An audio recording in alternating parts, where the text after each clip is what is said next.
Also nee, so richtige Angst vor Spinnen würde ich jetzt zumindest mal behaupten, habe ich nicht. Zumindest wenn sie irgendwie eine einigermaßen angenehme Größe noch haben.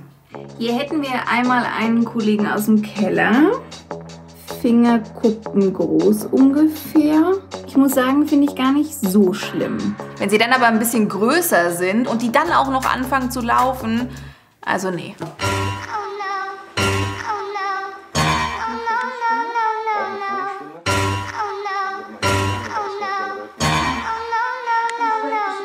Also wirklich, ich schwitze richtig, ne?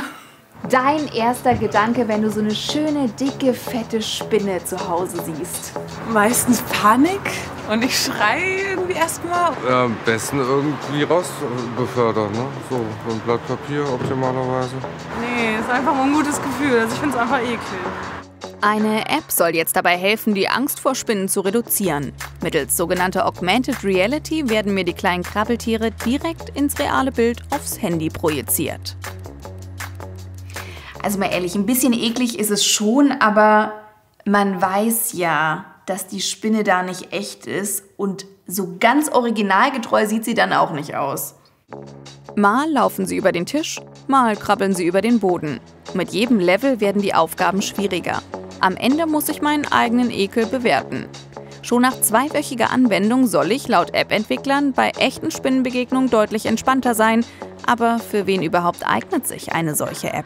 Wenn ich merke, es beeinträchtigt mein Leben extrem stark oder ich habe einen hohen Leidensdruck, dann sollte ich was gegen tun. Und dann kann so eine App durchaus hilfreich sein, weil sie benutzt ein ganz bekanntes Verfahren, mit dem auch Psychotherapeuten ambulant arbeiten, das ist die Konfrontation. Leidet man allerdings unter einer echten Arachnophobie, also wirklicher Panik vor Spinnen, so dürfte die App allein nicht helfen.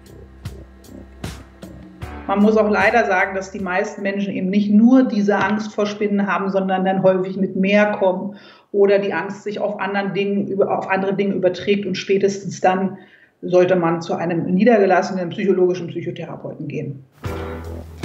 Die App probiere ich ja jetzt schon ein paar Tage aus. Anfänger- und fortgeschrittenen Modus. Ich habe schon alles durch, aber so einen richtigen Effekt auf meine Angst gegenüber Spinnen kann ich jetzt ehrlich gesagt nicht so richtig feststellen.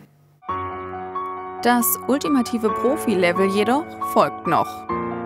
Bei Lars Lelitko in Korbach. Die meisten Leute haben Probleme mit den Tieren, die wir so in der Wohnung haben. Weberknecht und hast du nicht gesehen. So, wenn du aber einmal so eine riesen Vogelspinne auf der Hand hattest, dann ist jeder Weberknecht in deiner Wohnung Kindergarten. Da hast du da keine Angst mehr vor. Und deswegen gibt es diese Therapien, dass man sich dann große Tiere auf die Hand setzt, damit man hinterher im Endeffekt vor keiner Spinne mehr wirklich Angst hat. Ja, auch das nennt sich dann wohl Konfrontationstherapie. Je größer die Angst, desto kleiner das Einstiegsmodell. Wir starten mit einer Babyvogelspinne. Die ist okay. Aber in der Größe so eine schwarze Kellerspinne, da wäre ich schon, das wäre nichts für mich. Lars besitzt rund 2000 Spinnen in für mich unvorstellbaren Größen. Die Kür sozusagen, die folgt jetzt. Du brauchst keine Angst haben. Wenn was ist, du musst nur kurz was sagen, ich nehme sie sofort von dir runter. Ich muss mir noch mal kurz angucken, glaube ich. Oh.